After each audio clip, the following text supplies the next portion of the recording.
At Englewood Health, we believe that all citizens need to be informed about the healthcare issues that affect their lives. That's why we're proud to support important healthcare programming produced by the Caucus Educational Corporation and their partners in public television.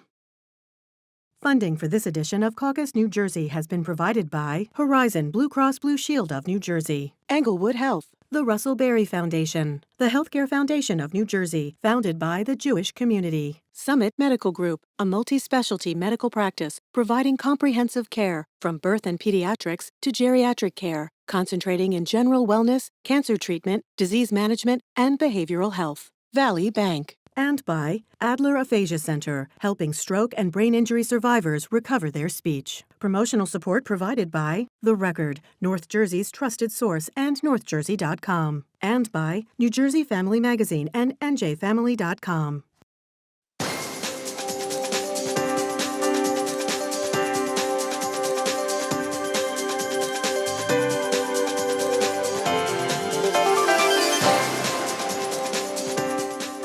Welcome to Caucus. I'm Steve Adubato. We're about to introduce a young lady who is fighting the fight every day for a lot of women and their families who need protection. She is Helen R. And she is the Vice President of Development, Jersey Battered Women's Service. Is it Frois? Frois. Yep, which comes from where? FWA, from France. I love that. Yeah. I'm from Jersey. It's sort of the same. Yeah, I'm from California, so nowhere close. So, you know, it's so interesting. Your organization, and I know it well to disclose, we have a mutual friend, our good friend Tracy, who brought people together for a terrific fundraiser. Yes, last Thursday. For your organization. For those who don't know, what does your organization do and for whom do you do it? So we are the domestic violence agency based out of Morris County, serving victims of domestic violence who live or work in the greater Morris County area. How serious is the problem? Steve, it's quite serious. 1 out of 4 women at some point in her life is going to be a victim of domestic violence. 1 out of 8 men and 1 out of 3 teens are currently in relationships that are unhealthy. Do most people, Helen, know the person who is perpetrating this violence against them? Most often, yes. It's domestic violence is really defined by intimate partner violence. So whether it's their partner, live-in partner, who they have a relationship with, intimate partner violence is really. So it's interesting. People talk about violence and worry about fear of strangers, fear of, quote, immigrants, whatever.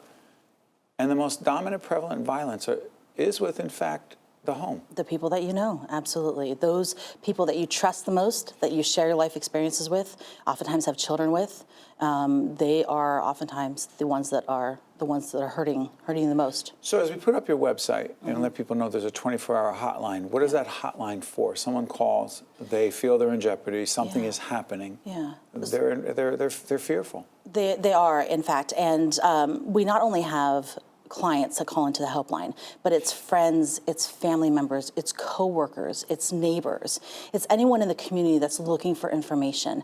You know, they might be in that situation where they think there's something going on with their coworker, or they hear something amongst their neighbor and they don't really know how to help. And so they can call into the helpline 24/7 and talk to someone about what those next steps are. If you are in need of services, you're a woman or a man that's in need of services, want to really identify what is this that's going on in my relationship, we're there for you 24/7. As a matter of fact, the JBWS helpline answers about 6,500 calls a year. 6,500. Mm-hmm. What would cause someone who is in danger, at risk, a victim of domestic violence, to not call? Oh, I think it's fear. Number one, fear of what happens when their abuser finds out that they're seeking services. I mean, Steve, the issue of domestic violence is all about power and control. One person's power and control over the other.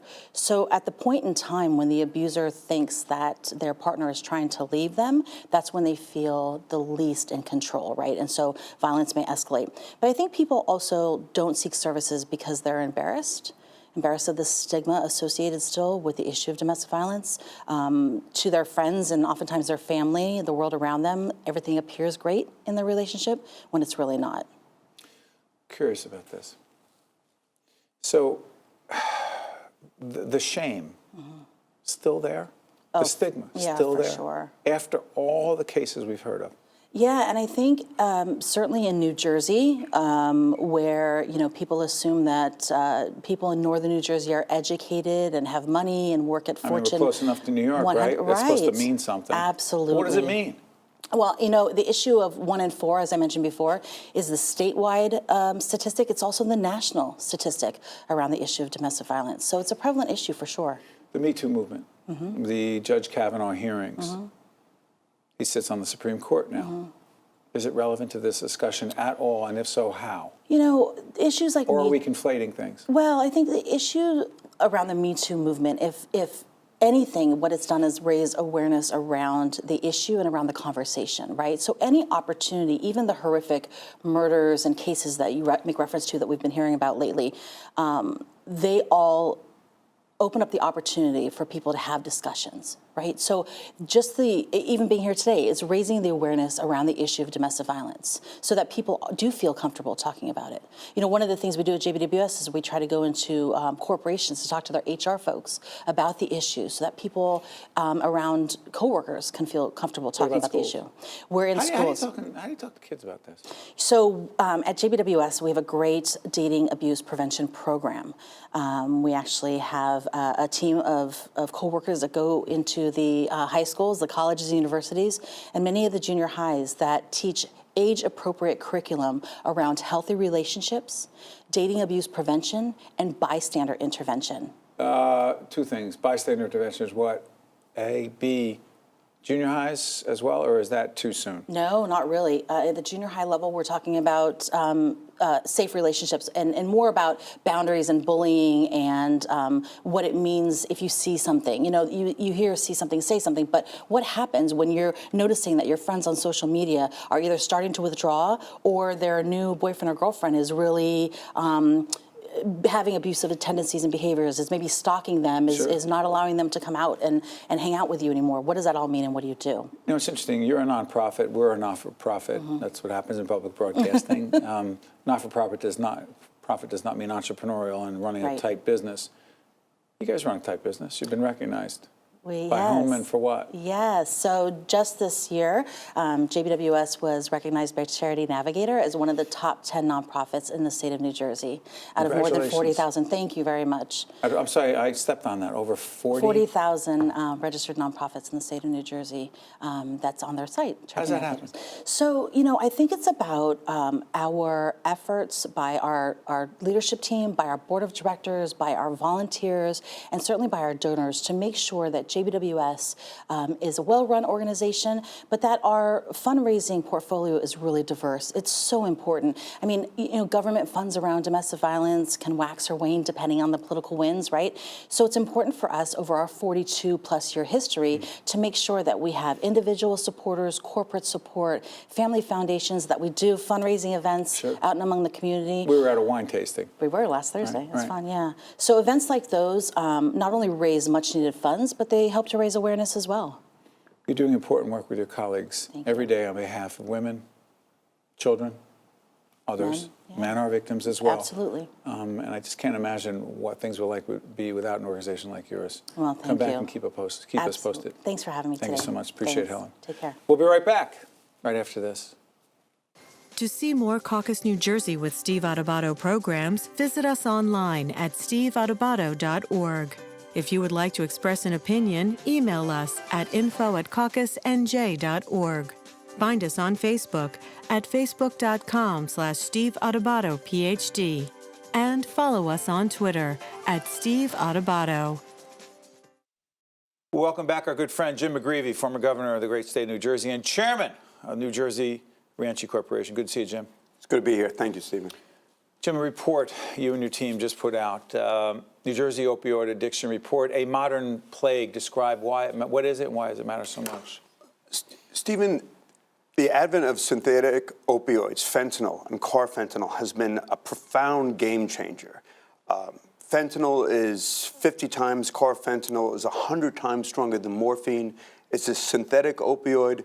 Sorry, Jim. Fentanyl, I know. What's the other one? Carfentanil, which is even a stronger version of fentanyl. It's what they use in Africa to take down a full-grown African bull elephant in 20 minutes.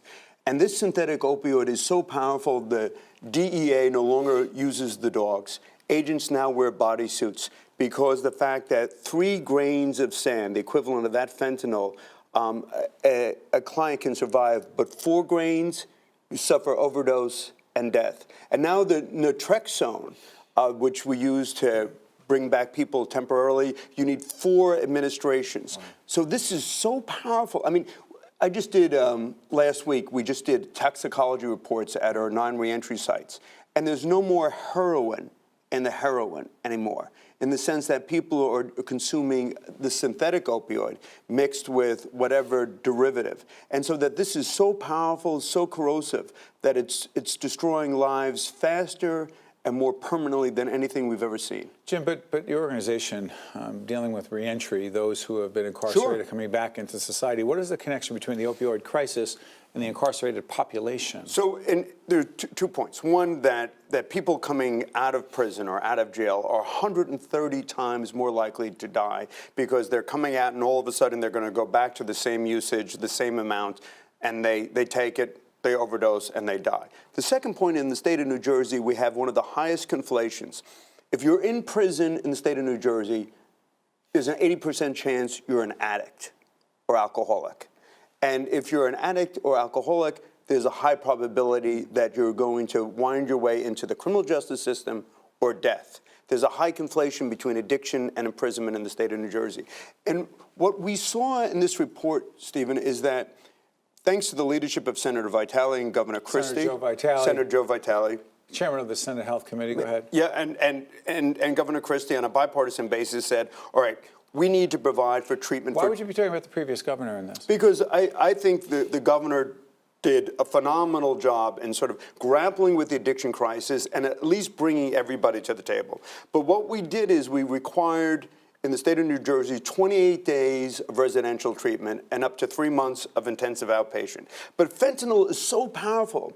Dr. Gasperin of Harvard said it takes 14 months. After one administration, it takes 14 months for your brain to go back to where it was before that administration, that there's such significant neural damage to the mind. And so that 28 days is not going to solve it. So we've been working with Blue Cross Blue Shield and Suzanne Kuznis, Horizon, and who's been like... Suzanne is a policy person? Yeah, I think she's like one of the 10 smartest people in the state of New Jersey. But, you know, to realize what was happening is young men and women were going into treatment for 28 days, coming out, using again, relapsing, going into treatment 28 days, coming out, using again. And it was happening 6, 7, 8 times. And then, Stephen, they die. What works, Jim? Well, we looked at the best practices in Rhode Island and Massachusetts and Texas, and what they say, it has to be a year model. It doesn't mean that the person's going away for a year. They can be in an Oxford house. They can be in a residential program, but they have to see the same doctor. They have to see the same psychiatrist. And so, you know, what's happening in New Jersey is Jim can go into Integrity House, and then I come out and I can go to Ava's Village, and then I can come out and I can go to another facility. But my records aren't following me. You know, take, for example, if you were a cancer patient and you had surgery, they would follow you, the records would follow. Right. Why would it be different with someone who's suffering from an opioid addiction, heroin addiction? I think, Stephen, candidly, it goes back to the fact that before President Bush and Senator Kennedy provided for parity between behavioral health and medical health, candidly, our behavioral health system was fragmented, and we're suffering. We didn't care that much, Jim, did we? No, we didn't. And I can make an argument. We didn't care when black and brown people were suffering in the middle of a cocaine epidemic. But where are we now? What? Where are we now? I mean, you talked about Governor Christie. You served as governor. You talked about Senator Vitale. Where do you see the Governor Murphy administration on this issue in terms of addressing the issues you're raising right now in this report? Well, you know, Carol Johnson, one of the commissioners of Human Services, Dr. Sharif of the Department of Health, Commissioner of Health. I believe they want to get this done, and with the leadership of Joe Vitale, I believe we're going to move from a 28-day model to a year model, so that. What would it take to do that? Is it legislation? It's legislation.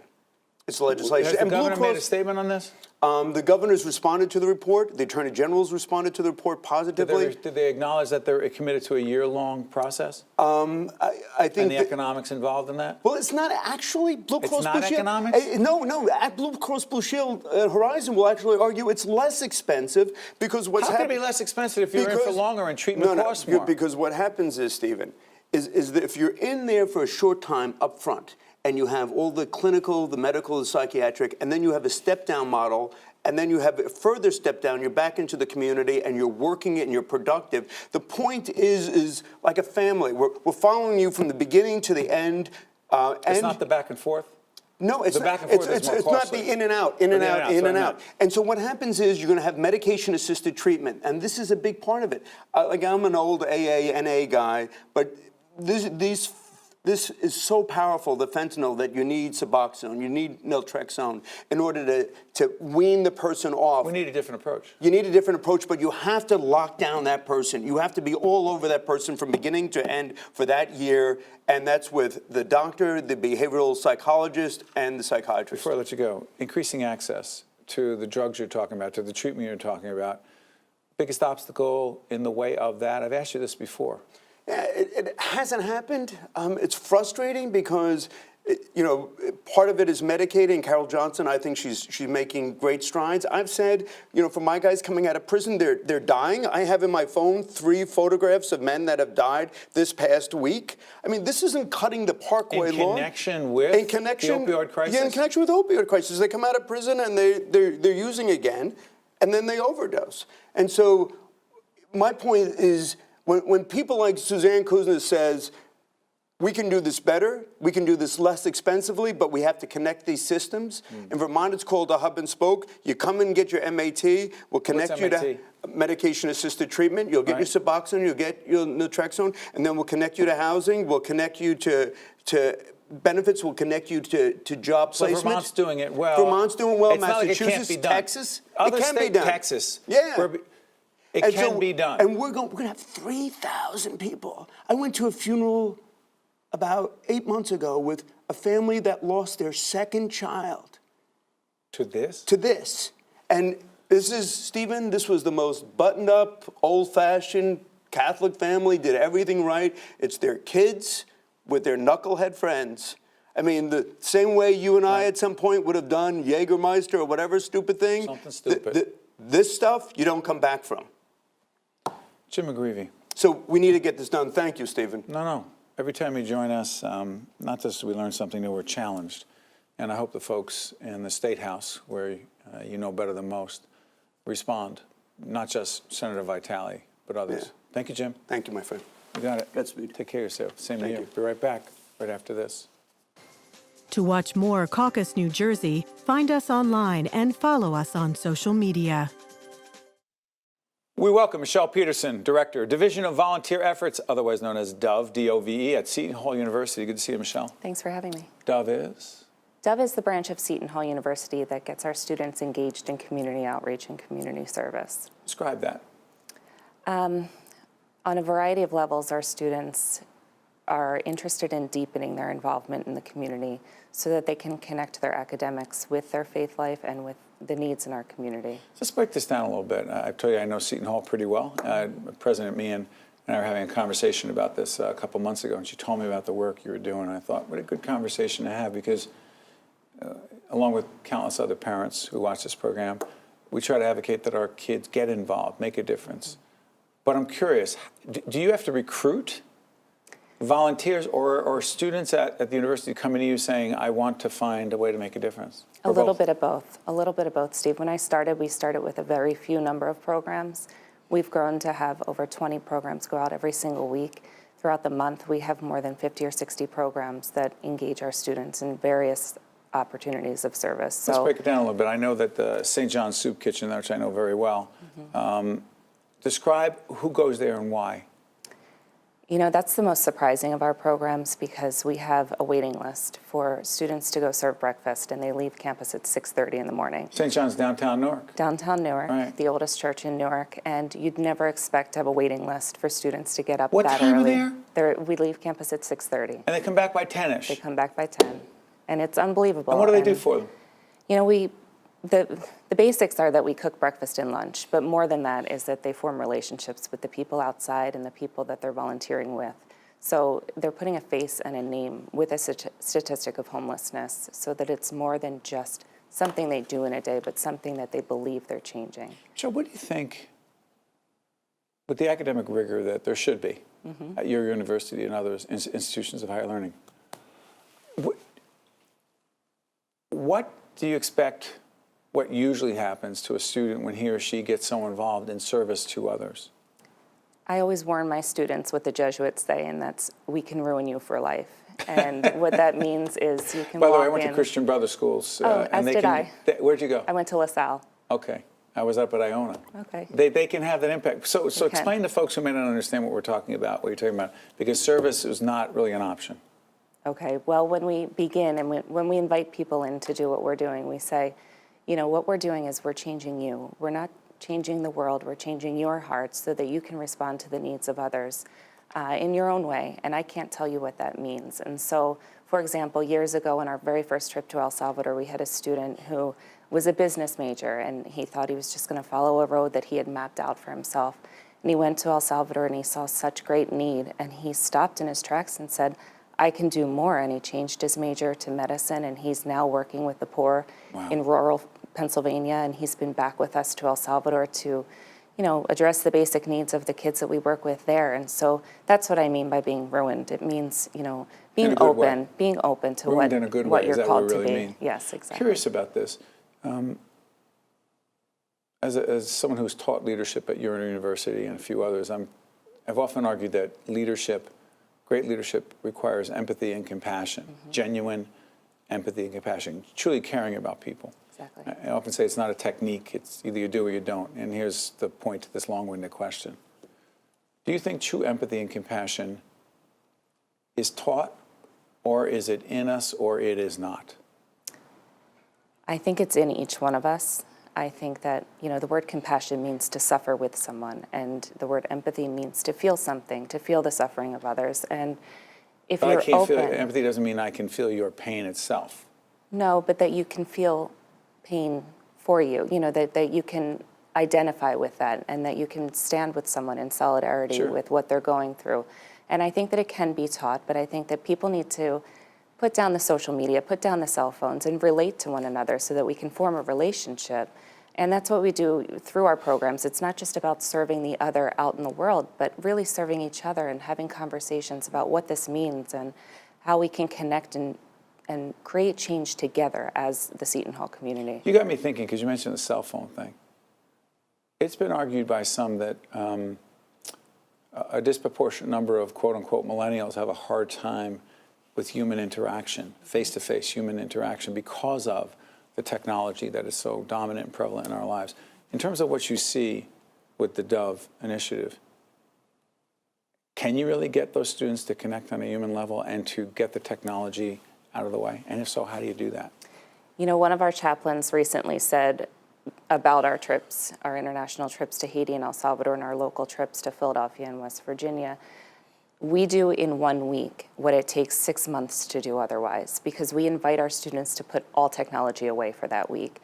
You know, they're going to be taking pictures, et cetera, but put down the social media and let's focus on each other and on what we're doing.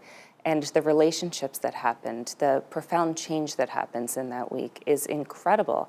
And, you know, if we could kind of infiltrate society with that idea, let's put everything down and notice what's happening right in front of us, I think the world would be a little different. Haiti. We happen to know well through some of the guests who have come here and talked about the work they're doing in Haiti. You raised some money on behalf of, it was a Haiti relief effort. It was an orphanage? We work in an orphanage called the Mason Fortuné Orphanage. What is it? Mason Fortuné Orphanage in Inch, Haiti. I'd have to say it's one of the hardest places I've ever been, and one of the most beautiful. I have 4 children, and I Same haven't. here. Very nice. And I haven't been back since I've had some of my children because it's just so heart-wrenching. I've been at the orphanage and had a mother come up to me and beg me to take and keep her child. And I'm sure you can't imagine, and I can't imagine what it's like to truly feel that it would be better for your child to be raised by somebody else because you simply can't feed them, and to never see your child again because you simply can't afford to. And the orphanage where we work has both true orphans, many of whom are orphaned by the earthquake, but also orphans who may have living parents that simply can't keep them. So it's heartbreaking. You know, it's a really desperate situation in Haiti. Of course, there's hope, and of course, that's why we continue to go year after year with our students to push for education, to push for change. And this orphanage is unique in that they raise future leaders. They are not, none of the children are up for adoption. The founder of the orphanage wants them to stay and create change in Haiti. They're the leaders. They're the future and before leaders. I let you out of here, though, so you are creating leaders at Seton Hall. Thank you. I think all it takes is an invitation, and that's really just what we're doing, is inviting our students to be part of what we do.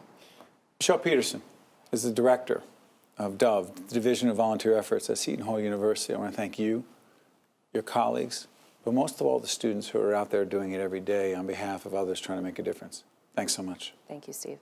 Catch you next time.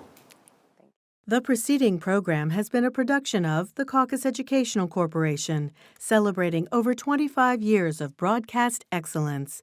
Funding for this edition of Caucus New Jersey has been provided by Horizon Blue Cross Blue Shield of New Jersey, Englewood Health, the Russell Berry Foundation, the Healthcare Foundation of New Jersey, Summit Medical Group, Valley Bank, and by Adler Aphasia Center. Transportation provided by Airbrook Limousine, serving the metropolitan New York, New Jersey area. Caucus New Jersey has been produced in partnership with TriStar Studios.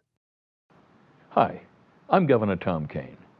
A dear friend of mine had aphasia, which is a language disorder that occurs from a brain injury or a stroke. It robs a person's ability to communicate, but it doesn't affect their intellect. Programs and services offered at the Adler Aphasia Center helped to improve my friend's communication skills, as well as her self-confidence and quality of life. Most importantly, she was among people who understood her. If you or a loved one has been diagnosed with aphasia, there is hope.